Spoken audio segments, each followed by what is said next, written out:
to talk a little about this because it's really very important to know.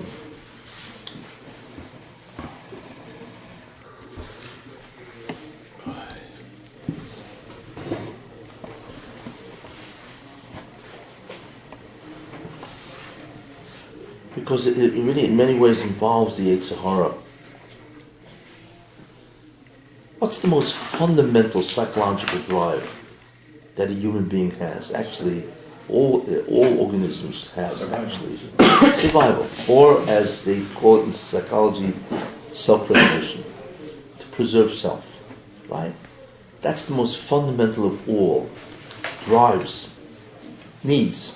To survive. Every single organism, creature, anything that the Rebbeinu Shalom made has in it, built, how to survive.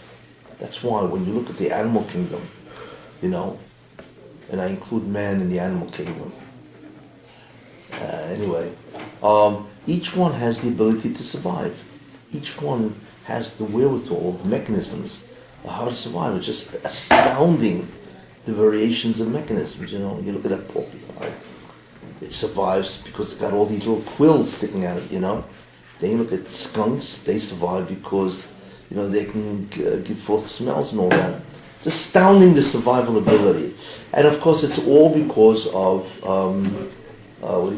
self-preservation. And that explains why animals are very territorial. They're very territorial, which means that, they claim a territory, and if you can come into it, they will do battle with you. And the reason for that, again, is survival. Because as long as I have my territory, that's where I get my food from.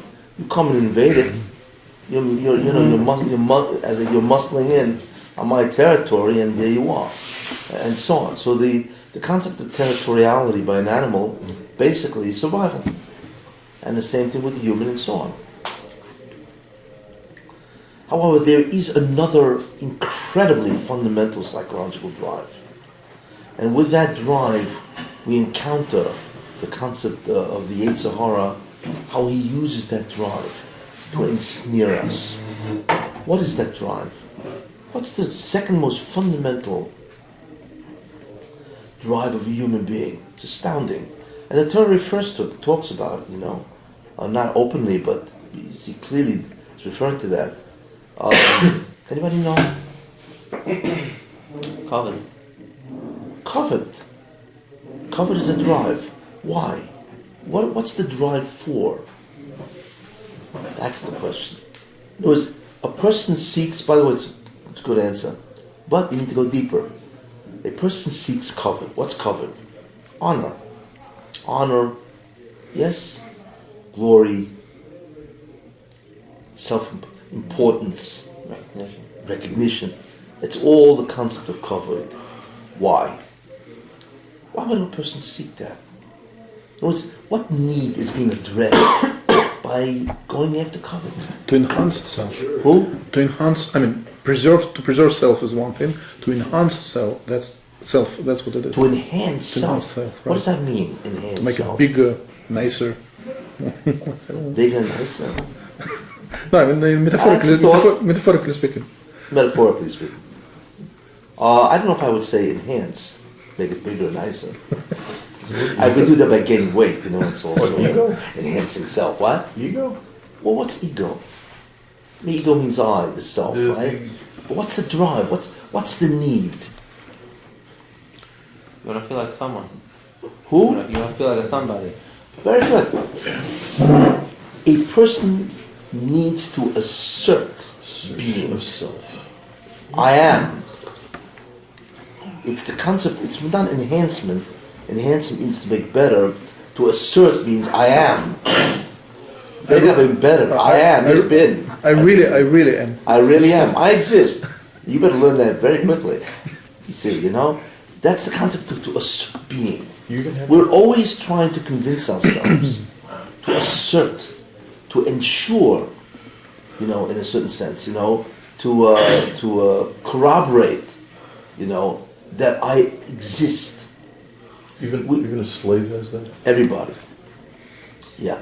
Because he wants to be the best slave of all. He wants to dominate all the other slaves.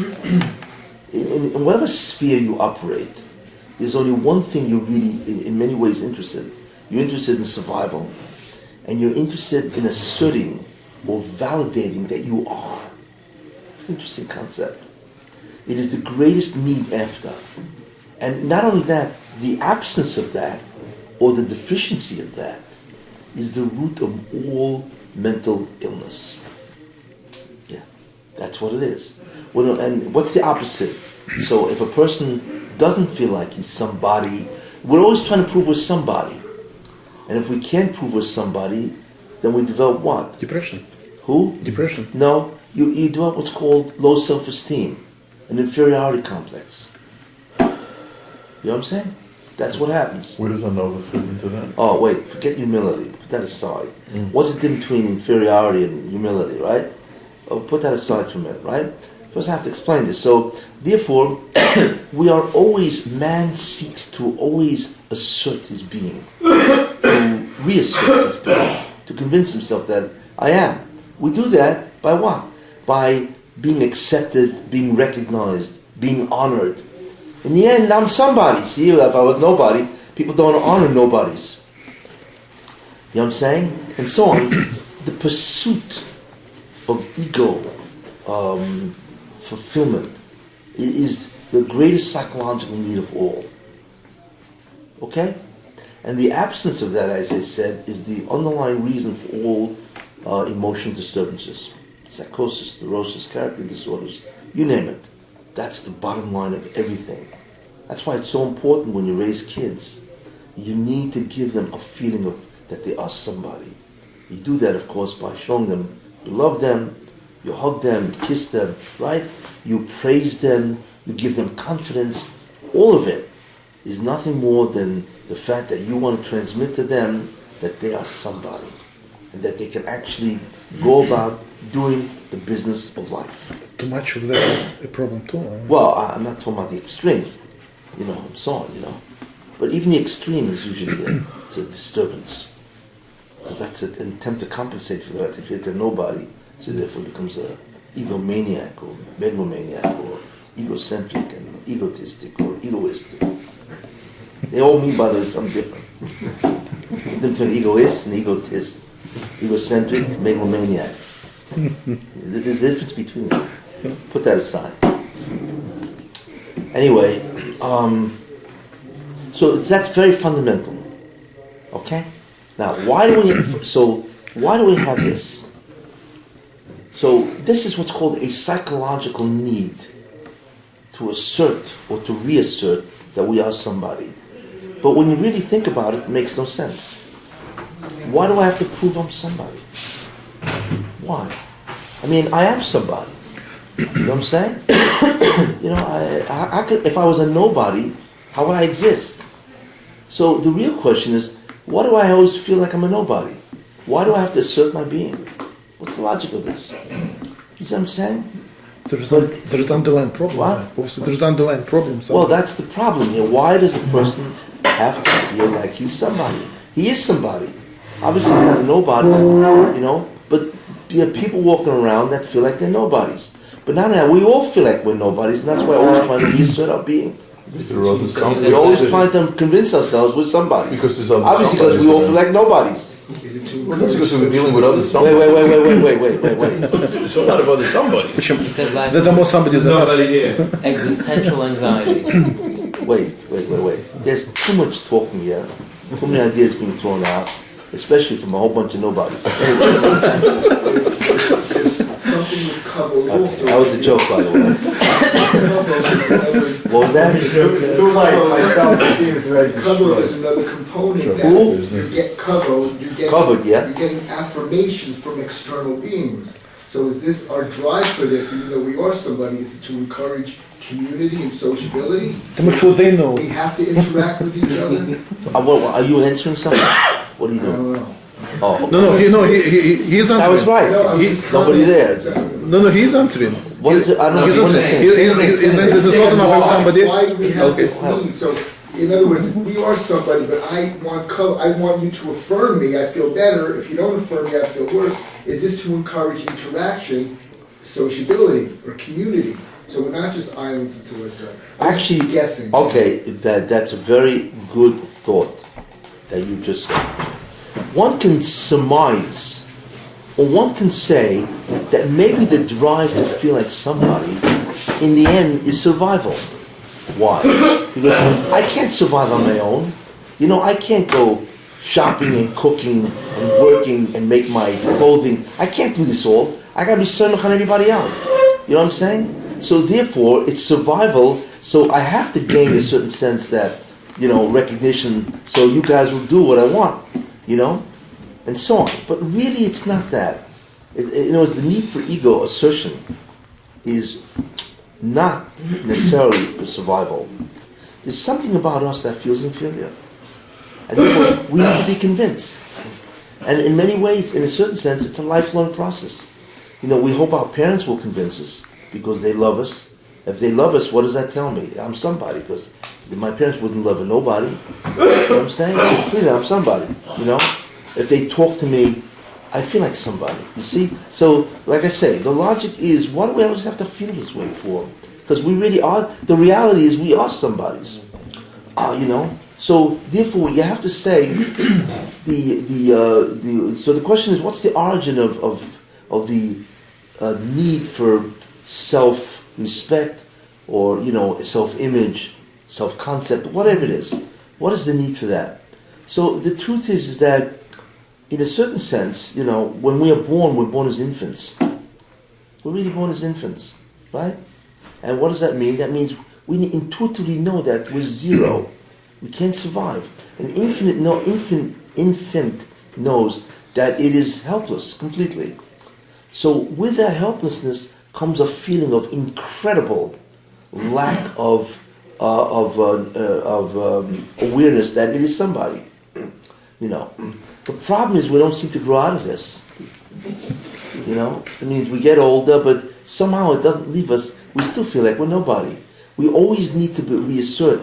We need to feel, right, that I'm somebody, and so on. We just never grow out of this, and so on. And almost all human activity is almost always directed to feel like a somebody. Even somebody pursues money. It's survival, true, it's wealth, but it's also like I'm somebody, That's why people need plaques on the wall, so that people recognize and say, oh, he's choshev, That's why guys need chamishi in shul, he feels he's somebody. It's almost everything we do in the end is to feel like I'm somebody. Anyway, and this is what's called an eternal pursuit. An eternal pursuit, whatever. But there's also something else. There's there's a psychological inferiority where a person never felt he was somebody. Let's assume a person had parents who were very abusive to the child. They put him down all the time. Well, clearly he's going to grow up feeling like nobody. He's going to have a terrible sense of self-image, of self-respect, and so on. Because why? Because he's been told that you're a nobody. And there are many ways of telling a kid you're nobody. Abuse is one. Rejection is another. Neglect is another. You neglect a kid, then the kid feels like a nobody because obviously I must be a nobody, or else if I was somebody, he would neglect me. There are all kinds of ways that a person can feel that he's really basically nobody. But we're always trying to prove as a result of that we're somebody. So you have a psychological, and it becomes a disturbance. So psychologically, a person can feel really like a nobody, and so on. Then there's physically, because a person, like I say, is born as an infant, and intuitively an infant knows that it is helpless, utterly helpless, and so on. So a child is always trying to gain the sense that he's somebody, certainly in the sense that he's adequate, that he could deal with life, But there's also something else which is very interesting, and we get now more into the Ramchal. The Rebbe Hashem takes in a neshama, which is connected to the Rebbe Hashem. That's really how it starts, we before we were born, the first time, we were all connected to the Rebbe Hashem. That's where we were, and we basked in his presence. All of a sudden, the Rebbe Hashem says, "Okay, you're going down. Down? Where are you sending me? Right?" So he takes us away from what's called the Makor HaChayim, from being connected to the infinite. And he sticks us into a human body. And all of a sudden, we are completely limited by the abilities of that body. Because the neshama in and of itself is incredible intellect. But the problem is, in terms of its intellectual powers, its ability to perceive reality, its strength and so on, it's greater than Malachim. But the problem is, once you're connected to the human body, all of a sudden you lose all that. Then your intelligence, the neshamas, is the only intelligence that your body has. So if, God forbid, a kid is retarded, Down syndrome or whatever, the neshama cannot think more than the Down syndrome kid or the retarded kid. It is limited, totally, by the body that it inhabits. Terrible. But what's really bad about this is the neshama is no longer, so to speak, connected to the Baruch Shalom. It's gone. So what develops is very interesting. Not connected at all? Was that? It's not connected at all? Or No. just... Well, it cannot in any way margish that it is. I mean, we're always connected to God, but that doesn't mean we know about, and so on. So what happens is the neshama develops what's called an existential inferiority. It is a feeling of inferiority in terms of existence. It's not psychological. It's not learned or experienced because of the physical body. Existentially, all of a sudden, it feels unbelievably inferior. As if I'm nobody, because if you separate a person from the Makor HaChayim, from the source of life, right, automatically you feel, wait a minute, whatever happened to me? So therefore, the existential inferiority creates what's called a pursuit of self-assertion, where the neshama is always trying to assert itself. Now, why did the Baruch Shem do that? Why would he want to do that? And so on.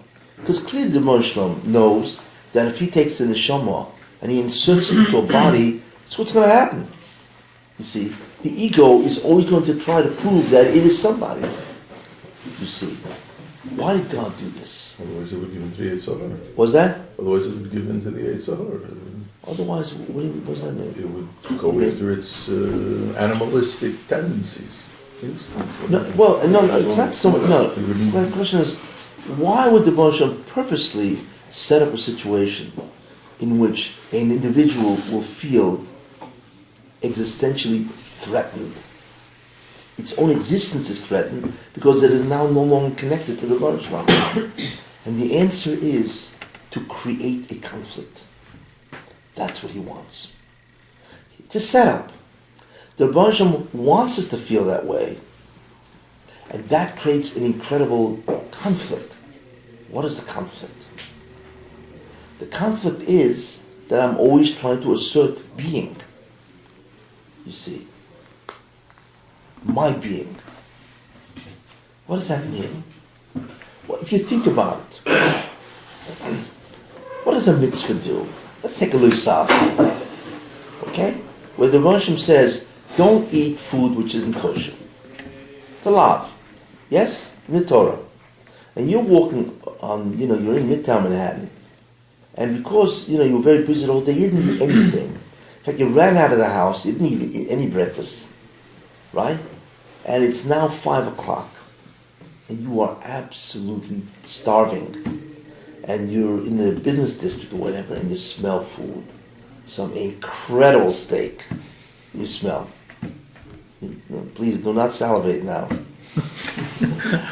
Delete. You guys want the steak, Anyway, and you begin, then you smell this food. It's just incredible. It's what? Smith and Walensky, right outside, yeah. And it pushes some people faint. It's like there's such a drive. And all of a sudden you say, "Well, I can't go into this restaurant." God said no. The Moshe said no. It's a lav, whatever, right? And so on, right?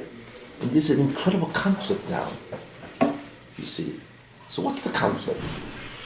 And then we begin to see what a mitzvah is. What is the conflict really? Well, it's a conflict of act.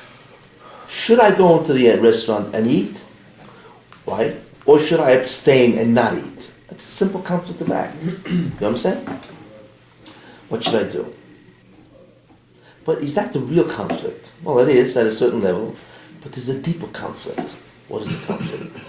Should I go into the restaurant and eat and do what I want to do, my will, or because and I have a reason for my will because I'm hungry, so I want to eat. Hey, or should I not eat, listen to God because His will dominates. You see, so ultimately it's not just a clash of actions; it's a clash of will. Interesting, but we can go deeper than that. Why can't you learn that the reason why Hashem made it is because by making a person confused, now he will seek after Hashem. When a person feels he's lost in the forest, he wants to seek after the proper path. How does that manifest itself? Seeking. Well, if the whole purpose is to get reconnected to Hashem, that's why Hashem... But what drive do we have that is the drive that helps us in that direction? It's not ego. What is it? You know what it is? It's meaning. We all inherently pursue meaning. What in the world is life all about? And people do everything for meaning. They climb mountains, they build things, We're always seeking meaning. Now, if we're seeking meaning, what does it make us? I think I spoke about this. It's the concept of bikush. You become a mavakesh. You seek. If a person is true and honest to himself, he will always be a seeker. What is he seeking? Meaning. What's important? What makes sense? Why am I here? And hopefully once he has that drive to seek meaning, he will seek meaning and what's the next thing he must seek? Who? Beautiful. Say it loud. Truth. That if you seek meaning means he will seek truth. Exactly. So therefore a person will seek meaning and truth, and if he seeks truth and he's not biased, remember I said last week, the whole concept of shochat, and he doesn't give in to his self-interest, you will find God, basically. But I'm not talking about that end of it, I'm talking now about the concept of ego, and why we feel inferior and so on, and why the Baruch Hashem did that. Because what the Baruch Hashem, so I'm getting back to the mitzvah. So therefore, you walk, again, you're very hungry and you got this restaurant and so on, right? So the first conflict is the conflict of act. Should I not eat in the restaurant? Second conflict is the concept of will. Well, I want to eat because I want to do what I want to do, Or nay, I don't want to eat there because God said no, and His will dominates. So it's a clash of will, which expresses itself as a clash of act. Or, no, something deeper. Should I eat in a restaurant because I want to do what I want? Because I exist independent of God and I have my own will? Or nay, I shouldn't eat because His will dominates. Why? Because He's really the only thing that exists. So it's interesting that every mitzvah is really an expression, a potential edus. When you go and do something, you're really testifying something about what? About who you really are, you see. Therefore, the ultimate conflict is always what? Who is the boss? And do I exist independent of God? And therefore I can do whatever I want, which happens to be this act, because I'm hungry, and that pushes me to the act. Or, no, I exist, that only God is, and therefore only His will really is, and therefore I will do His will. So it's funny, every mitzvah ultimately, or every commandment that is contrary to my desires or wills and so on, will always force me to testify. What do I believe about myself, and what do I believe about the Baruch Hashem? Where's the It's interesting. Where's the Yetzer Hara? Oh, wait. So the Yetzer Hara, in a certain sense, besides creating the drive of hunger and production and so on and so forth, which we talked about last time, the Yetzer Hara is always trying to get us to what? Existential conflicts. To say what? Produce. Ich bin etwas. I am somebody. And that's ultimately why we do almost everything. It's always to assert being, to prove that I'm somebody. And the Satan is always going to say, come on, of course go in the restaurant. You're also somebody. I'll show God who He is. You don't say that verbally, but when you do something, then automatically you are convincing yourself that you're somebody. So how does this? Wait. So here's a joke. We need a joke now. Got a joke? Joke is, there are two ways of expressing gaiva, arrogance. What is arrogance really? What does it mean to be arrogant? Arrogant is the assertion that I am somebody. But wait a minute. Well, isn't that self-respect? Yes. But when you feel you're somebody when you're really not what you think you are, that's arrogance. Arrogance is a distortion of self vis-a-vis reality. I can feel I'm somebody. Moshe Rabbeinu felt he was somebody. He didn't have any problems with that.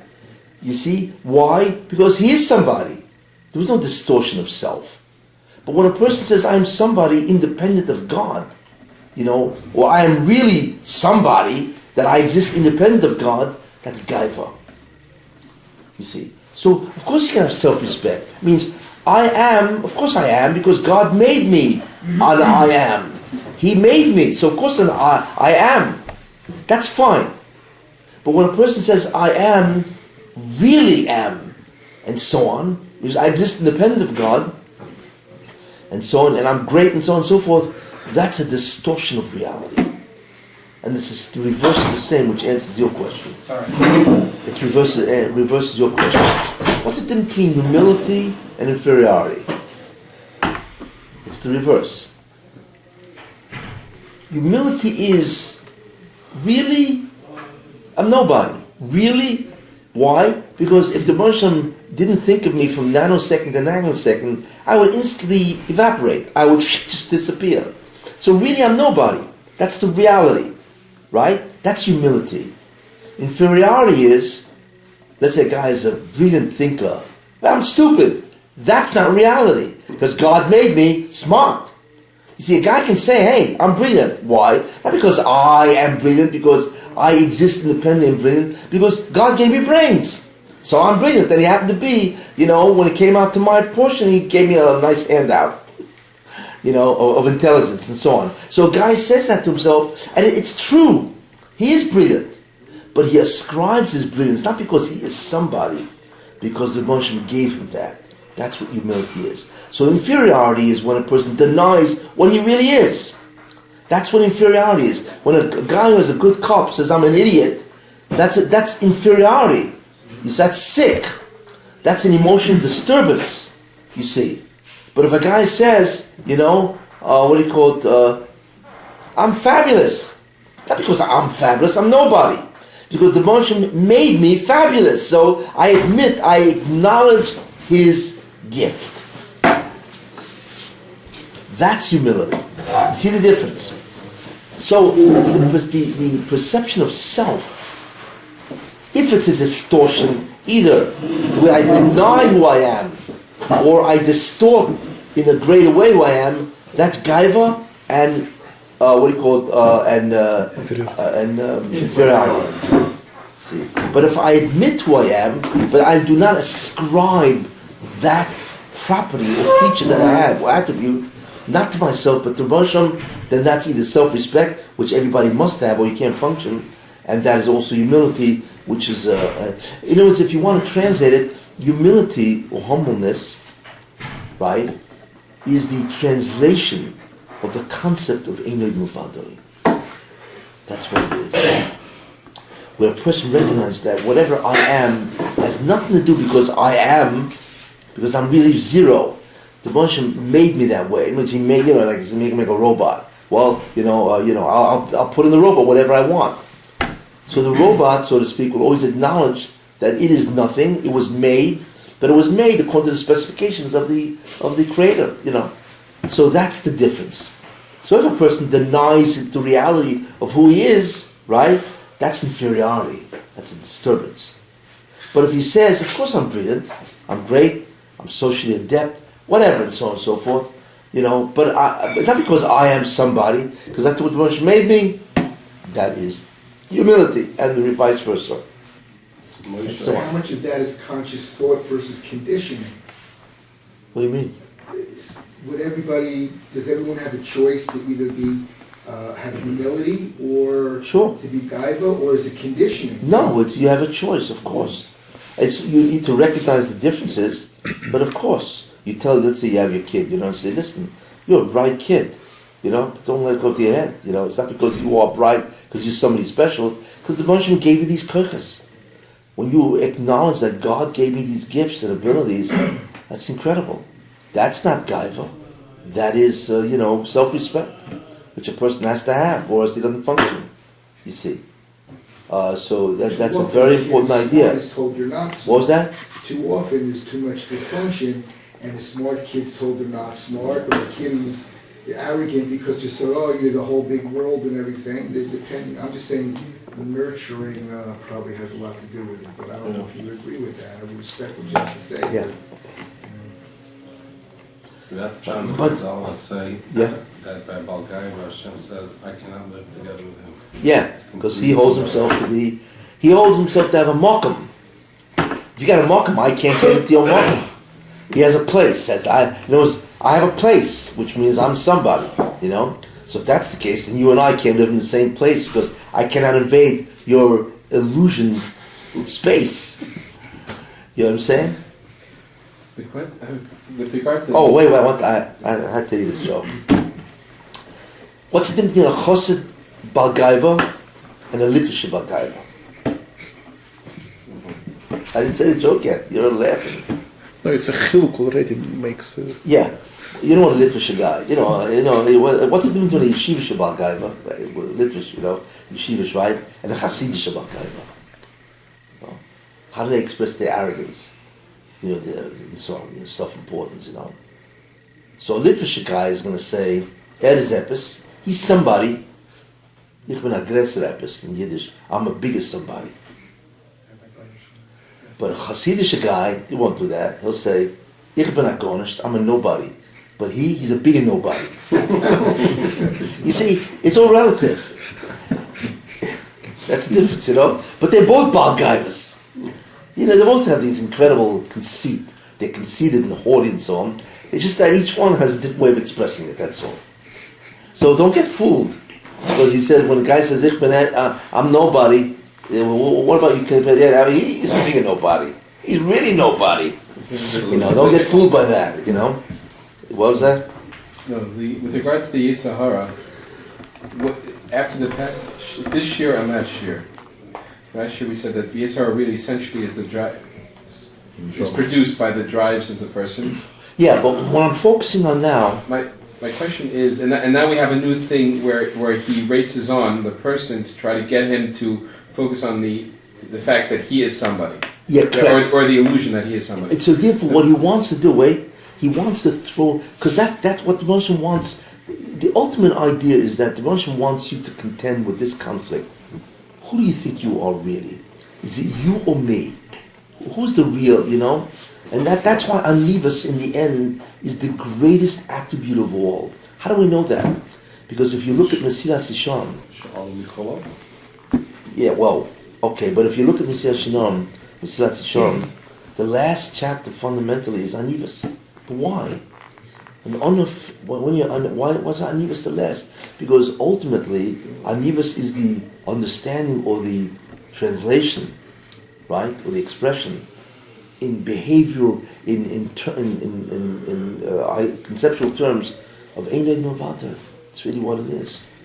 You see, and therefore the contest is who's the boss? Is it me or is it God? We always have that conflict. Now to show you where you see it in the Torah, where the Moshe says, Yishomelecha, watch yourself. Pentishkach, that you're going to forget me. What does that mean? What does that mean, forget me? So Moshe says, okay, you're going to eat, and satiated, right? What does it say? Ubayis tivneh, you're going to build houses. I need a chumash. What? Yeshana. Perik Chas. Rabbi Bottom Lachon. Bottom Perik Chas. It's an Akev.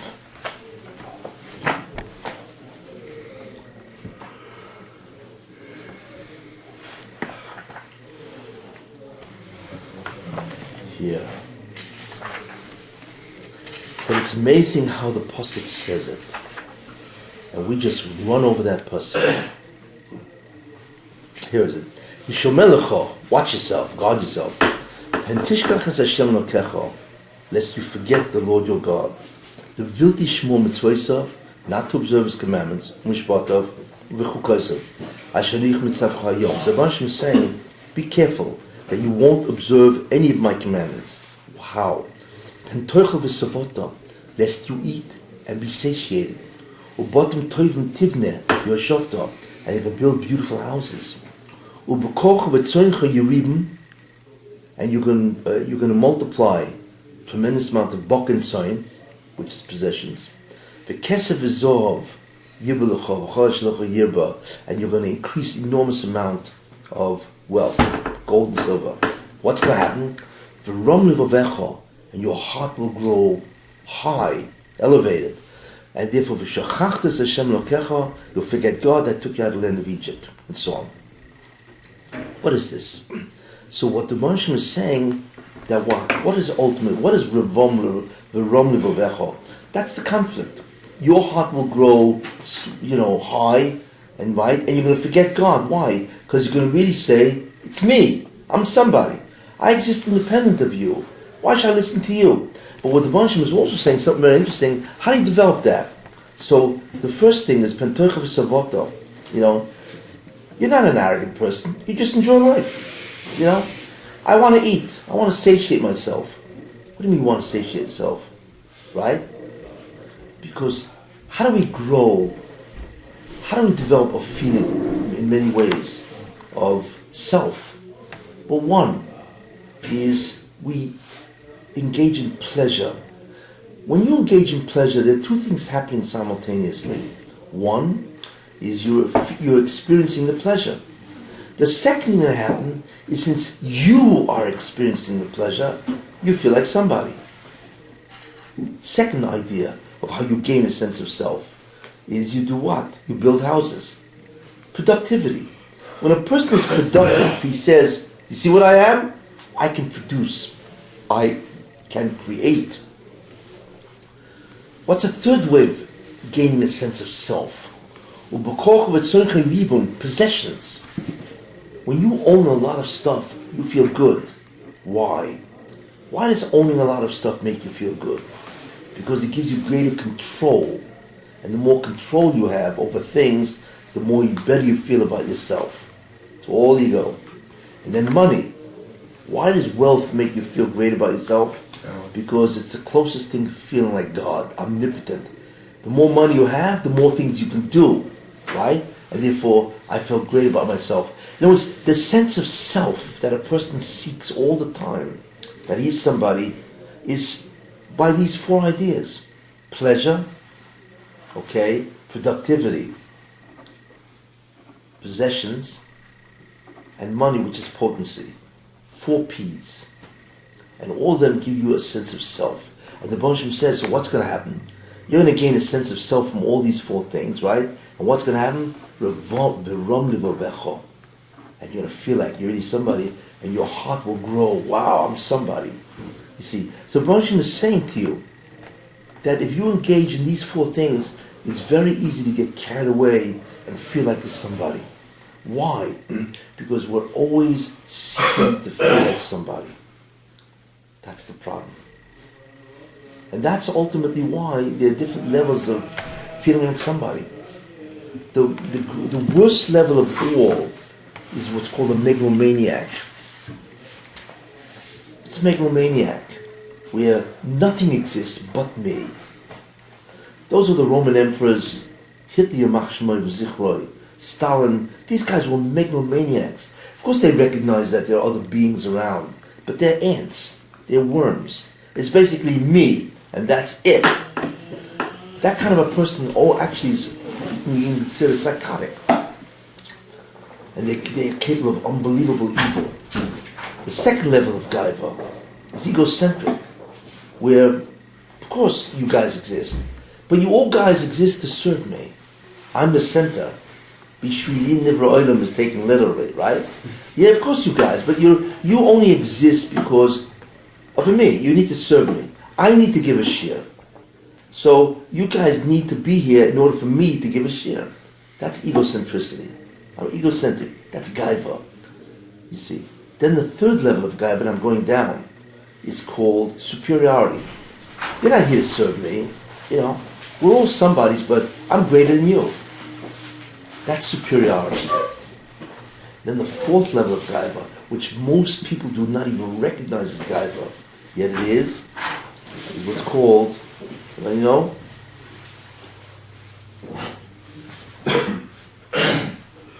it's the concept of, you guys exist, one. You guys don't exist to serve me, there's two, right? You guys are not inferior to me, so those three are out, But it's a concept of, I'm somebody. If I want to do it, I can do whatever I want, I want to engage in pleasure. I want to do pleasure because I am also. It's a subtle form of gaiva, and people don't realize that it is gaiva, really. To want to engage in something because you want to engage is this most subtle form of gaiva, and most people do not recognize it as arrogance. You see. Because ultimately you have to say, well, if I want to engage in pleasure, it's only because the Baruch Hashem put it here. Maybe He wants me to feel good about myself, to have a harchovas hadas, and therefore every once in a while I got to experience some pleasure. You see, it's ultimately speaking, the Baruch Hashem pits you against Himself. Who is it? You are God. Do we rebel? So ultimately, a man is always put into the position where he can rebel against God. Murid. You see. And what does it is because he's very inferior. Once we have that feeling of inferiority, we're always seeking to be like somebody. And that automatically is going to put us in conflict with the Baruch Hashem. You see. And the Yetzer Hara knows that. So he's always going to convince you, come on, you feel like somebody. What? You are somebody. And therefore you could do whatever you want. So Yetzer Hara is not only, so therefore, what do you want? So the taivas give you direction of the want. Because I have a taiva. So therefore I know what I want. Now I want to show that I'm somebody, so I will engage in my taiva. See, the taiva, or the wants, is a hechitimtza of how I can express a sense of self. And that is gaiva, at the lowest form. It's very subtle. You understand what I just said? All the desires and the wants, right, that I have is nothing more than a hechitimsa, means it's a wherewithal that I can express a cert being or confirmed being that I'm somebody. It's interesting. Because I want a confirmed being, but I don't want anything. No. The Baruch Hashem does, He creates the Yetzer Hara that gives you wants, and it is through those wants that I'm able to say I'm somebody by engaging in those wants. You see, that's the subtle message that does for you. That's why when you look at tzaddikim, you read it's real tzaddikim, as they say, the real McCoy, and so on, you'll always find that there are incredible, humble people, that whatever they do is always Ratzon HaBorei. In other words, I want to do this, but it's not because I want to do it. It doesn't make me feel I'm somebody, I'm still nobody. But the Baruch Hashem wants me to do it to be able to eat, to be able to whatever, survive, have a little pleasure in life in order to have harchovas hadas, because you can't do anything if you get depressed and so on and so forth, That's why. In other words, a tzaddik is, if you want to look at it, a true tzaddik is the personification in behavioral terms of Einod Muvadoi. That's really what it is. He's a living expression of Einod Muvadoi. He's a behavioral expression of Einod Muvadoi. Because whatever he does is always for Ratzon HaBorei. Even when he eats, it's always Ratzon HaBorei. That's very hard to achieve, So therefore what I'm saying is that there are two things going on. There's all the drives, But behind all the drives, which is Yetzer Hara, there's also the need to assert or to confirm being, you see. And we use all our wants to confirm the being. So it's when you eat something, it's not just the pleasure you're having from the food, let's say. It's also you're exercising will. And that convinces you that you are somebody. Is that really That's- fueling the drive? What was that? Which is really fueling the drive? The pleasure? It doesn't The seeking? fuel, it satisfies the drives. It- The drive is automatic. You don't fuel it, you don't create it, it's there. Is it From made birth. stronger? It doesn't have a stronger drive Or he- because he wants to have that recognition of self? He could have a stronger drive because of psychological inferiority, as if he was abused greatly. So not only does he have an existential inferiority, which is what I mentioned first, but he has psychological inferiority because he was taught to believe that he's a nobody. So his drive to feel like somebody's even greater, by many orders of magnitude. And these are the guys that, just hard to be with. These are guys that are terrible people to talk with or to be with because you always get the feeling that, they're always trying to put you down or to try to make, they always try to convince you that, you know who you're talking to? When you ever meet these guys, it's very hard to be around them because, especially if you feel, who you're talking to, because then there's a real conflict here, and so on, But there's a lot of people like that. They make you very nervous. They're also, in many ways, they're very threatening because they're always, it's the business of self-assertion, right? It's 24-hour business by these guys. They just never stop. Most people are more subtle about that. But remember, in everything you do, if it's not a recognition of Ratzon HaBorei, somehow it's a self-assertion of being. And that's what Rosh Hashem says. V'yochalta v'savota. He said, what do you mean, V'ram Levecha? All I'm eating is I'm getting satiated. Why would the Rosh Hashem say, okay, I understand why I get carried away because I built something, or I have a lot of money, or a lot of possessions. But why in the world would I get carried away with myself because I'm eating and I'm satiated? Yeh kasha. Why would that be V'ram Levecha? And the answer is because in every single thing we do, we always use it as a mechanism, as a device, as a tool, as an instrument, as a wherewithal to assert or confirm being.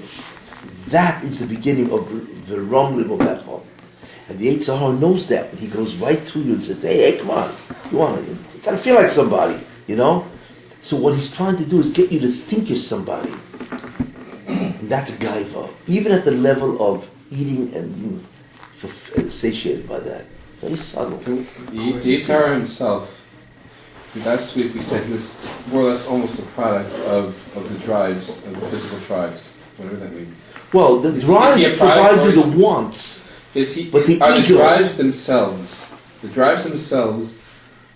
plus the both the physical drives and the mental drives of wanting to be somebody, Yeah? it seems to me hard because they really come from where Akash Baruch Hu put you in a situation. Yeah. Well, part of I know what you meant. Part. Meaning it's not the Yetzer Hara is the one who takes it and pits you against the Borei in a certain sense. He offers you the option of pitting you against the bird. But the drives themselves But he doesn't seems like create- inherent to you. The Yetzer Hara creates the drive of wants, but he doesn't necessarily create the psychological drive of So he the creates need to assert he self. creates the physical drives of, let's say, wants and needs. Yeah. But he's not fine. So let's take that for a second. Why is it called Ra if a person has to eat to survive? I might say he needs that. It's not called Ra.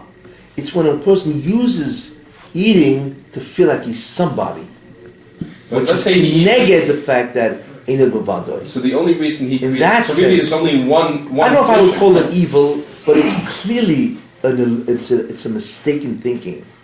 And we engage all the time in that mistake, But let's say that we even are if it- somebody. Even if it is evil, in other words, you have this drive. The drive itself doesn't seem to be evil because it's a drive to survive. Yeah, survive, exactly.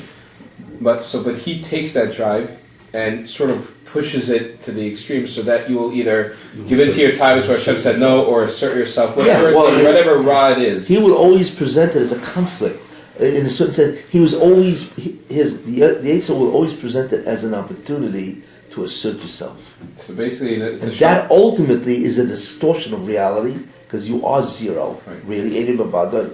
And he will always he's always constantly putting you in an opportunity to assert being. So basically, we were put in a situation where we both had where we have certain deficiencies Hashem gave us, and the Satan comes down and uses us to pit us against a Kadosh Baruch Hu. That's Yes, what it is. yeah, that's what he does. Because in the end, Right. what is it in the end that the person wants you to be? Ein Mavana. That's really in the end what he wants. Right. In other words, he wants you to know, and that's ultimately what he wants in terms of the reality that you need to know. Right. You fundamentally or existentially are zero. It's even worse. You don't even exist after he created you. I mean, you really want to get inferiority complex, and here it goes. No, we are zero. You don't realize we don't exist at all, really, except in his mind or however he made it. We are so impotent. We are so zeros, right? That even a zero can't contemplate that it's a zero. Right. It's all him, but we don't realize that. And he gave us all kinds of illusions to think that we're somebody. But ultimately, the Rebbe wants you to have that idea. Eined Mavadai. And the Satan is always trying to get you or give you opportunities that you are somebody. He himself feels that he's the Yeshua Mavana. Exactly. He himself suffers under the illusion. That's the merit of the Satan. So I'm not getting into a lot it. of Chizik literature and shiurim say, Yeah. daven to Hashem for whatever you want. He loves you. If you want your baseball team to win, daven to him. If you want Yeah, that doesn't mean he's going to make your baseball team win. No, but Because he may be a different fan. I mean, you're a Yankee fan, but you forgot that he's a Met fan. So I don't lie. But encourage whatever you want. Hashem loves you like a father. So how do you avoid crossing that line of that subtle selfishness or whatever? They tell you, daven Hashem. It could be you want a nice watch. Go ahead, although he wants you to have it. No, but the fact that you pray to him, automatically you're admitting that I can't do anything by myself. That covers it. Oh yeah, why does God want you to daven all the time or pray? Because no, To realize that everything is from him. exactly, and therefore you come close to him. Coming close to him is a consequence, but the act of tefillah in and of itself is a recognition, or actually it's an acknowledgement, which is a better word, that Eined Mavande. Because what are you asking him for? And we don't just ask him, by the way, send me a Toyota, I need a Lexus, No. Right? Well, it's not that he wasn't God as a car dealer. No.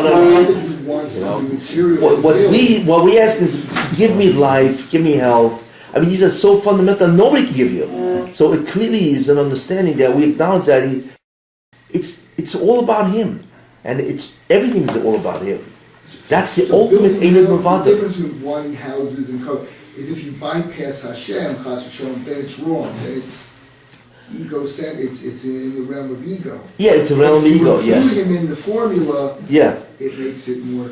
Yeah. I mean, and look, I want to you could be honest. You could say, look at Moshe, give me a Lexus because I need to wow everybody. I realize it's wrong, and I really shouldn't do this. But listen, never. It's my Yetzer Hara. Help me do this. Sounds funny.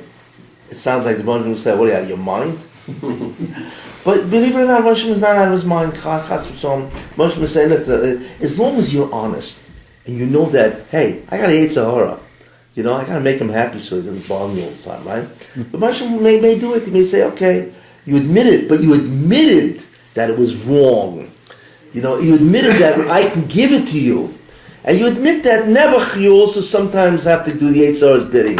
Okay, I'm still your father. I'll be mischasid with you. I'll do it. The Baruch was that type of a being. Because the key in the end isn't the chet. It's the fact that if you sin, you think you're somebody and you have an independent will. That's the bad news. You see, the guy can say, listen, I'm about to do an avera, and I know it's wrong, I feel terrible, but I can't control my typhus or whatever it is. At whatever level, forgive me. And guess what? He will forgive you. Because in the end, he wants you to understand the reality. I am, you ain't. And if you understand that, I can deal with that. Because we know that as long as you know that, ultimately you will go over your Yetzer Hara. Because it's a process. And right now, guys say, listen, right now at the level, I'm at the first rung, I can't do this. And the bunch of them say, okay, I'm patient. As long as you got the major message. You know what I'm saying? Using your formula, asking Hashem for a Lexus or some type of vehicle fulfilled, you're going to end up with the pleasure, the drive being filled, but not the sense of self. Correct, exactly. You want to remove the major ingredient of what the Satan wants you to know, which is you are somebody, because you're driving a Lexus. This is the mistake we all make, you see? Now, I'm not telling everybody now to go out and pray for Lexus. Like, you're wrong, so and so forth. No. But I'm just saying, the key ingredient in the chet is your understanding that you're somebody. You see, that's the key ingredient that the Moshe does not want you to understand or to believe. You need to correct that. That's the key ingredient. You don't realize that. In the end, who do you think you are? Do you think you're somebody?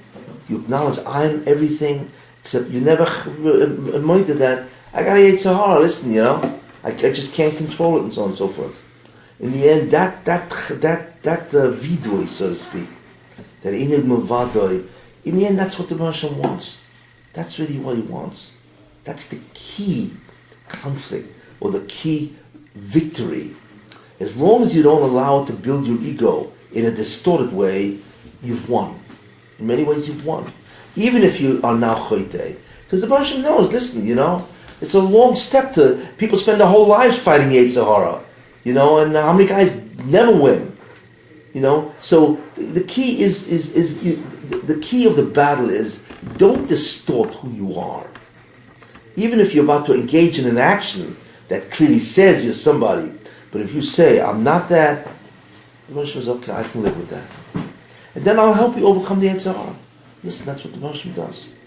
As it says, the Molei, if the Moshe didn't help you, he'll kill us all. The definition of a healthy ego, now that we covered the other... that is a spiritual ego. That's what and then ultimately, that's true on Evis. That's true on Evis. And that's the greatest of all attributes. That's why it's at the end of Mesilas Yesharim. So, and that's the focus of the Sultan. The focus isn't the taiva. People make that mistake. The focus is, no, come on, do it, whatever, and so on and so forth. No. The focus is, now, what do you think about yourself now? That's his focus. He wants you to distort who you are. You see, and that's the, that instead of Einod Mavadoi, it's what? Yeshod Mavadoi. And with the Satan, that there is somebody else besides God, me. But he even wants Einod Mavadi, besides God, that I'm the only one that exists. That's the ultimate distortion. Now, I was just speaking to What? someone. That's Mega Man. This is somewhat related, thank you. It's pretty close. You took a lot of time, appreciate it. I was just speaking to someone tonight telling me they have a lot of problems. And they don't deny God, but they're drifting from what we believe. They're saying, why is God doing this to me? I'm angry. Well, that's the I old don't want to go to story, Charlotte shooting. They're really having an issue. I can't help. So that's also a Yetzer Hara thing, I guess, to be angry at God. Oh yeah, well, to reject the hashgacha. That's he's there. Today's parsha. Learns What it is today's parsha. I mean, we have a parsha Shmos, right? What did Moshe Rabbeinu do? All of a sudden, Paro said, "Hey, you guys are lazy. Not only do you have to make bricks, I'm not even giving you the straw, right?" So Moshe Rabbeinu, which is incredible, But there was a reason for that. You know why Moshe did that? Because he was about to destroy Egypt, but he can't destroy Egypt because the only ones who are guilty of all this is Paro and his servants and all that, right? But if you're going to destroy Egypt, you're going to make everybody guilty. So what he did is they had all the Jews go throughout Egypt because they were looking for straw. And whenever they went in somebody's field, the guy would come out and say, "Hey, get off my field! You're no good," whatever, and so on and so forth. So in the end, everybody was chayav. That's why he did it. To Machayev, we don't realize that was the cheshbon. To Machayev the whole Mitzrayim, so they could destroy them all. Because they could always say, "What do you want from me?" Because that guy's crazy, he doesn't want to admit that you're God. What are you punishing me for? And you know what happened? Frogs, lice, it was all over the whole land of Egypt, locusts and so on. Yeah, they said that. What? At the end, they said that all his advisors said, just let him go already.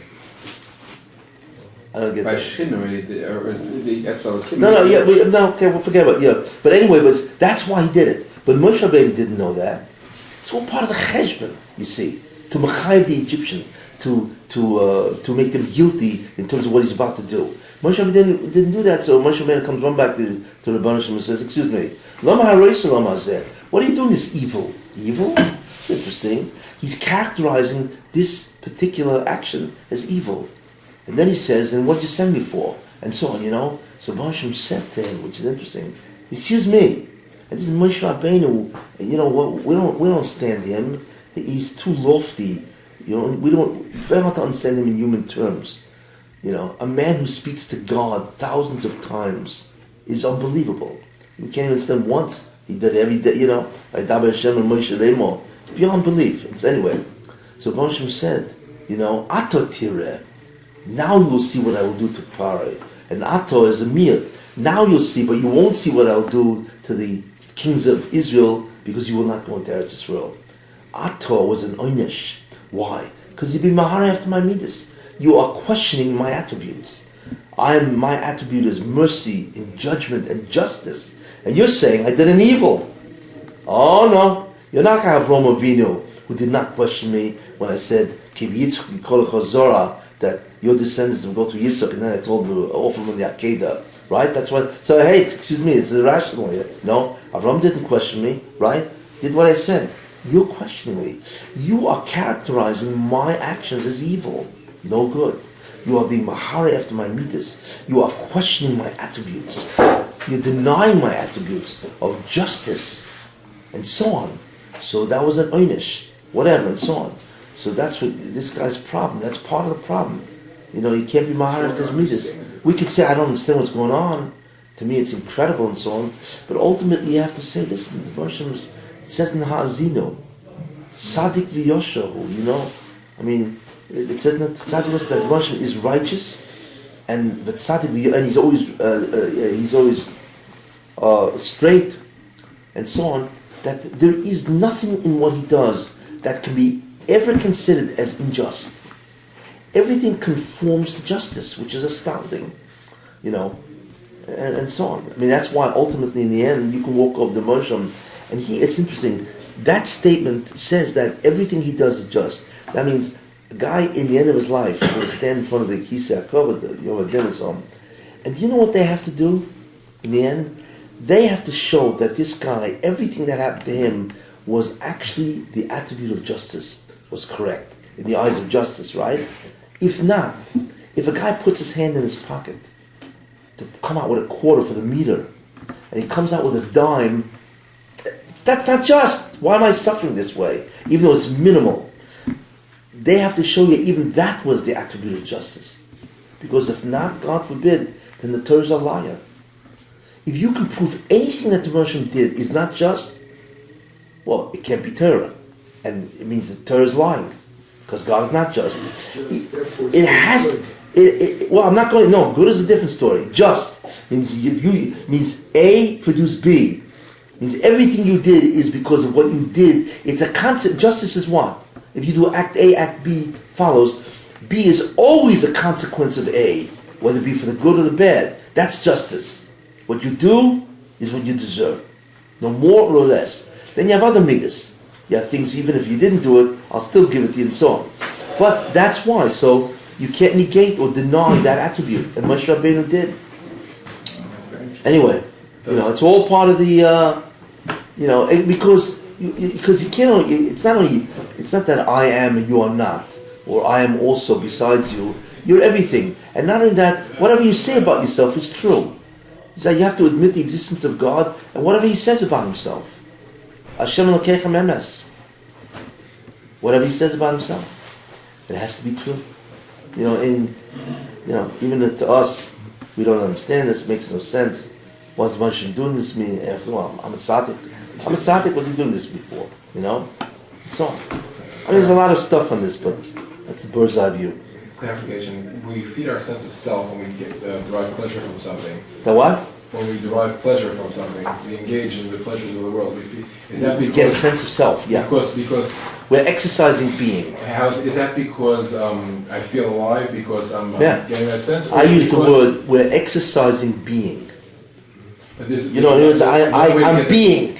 When I eat, I'm exercising existence, and therefore I feel like I exist. Is it also because I gave myself the food, so I'm able to give myself that pleasure? Yeah, you have the illusions. Yeah, exactly. I went into the restaurant. I chose wisely. Instead of a full steak, I made it medium. All this kind of stuff. It's my wisdom that I knew exactly, and I had it with grilled onions, which is gewaldig and so on. You know.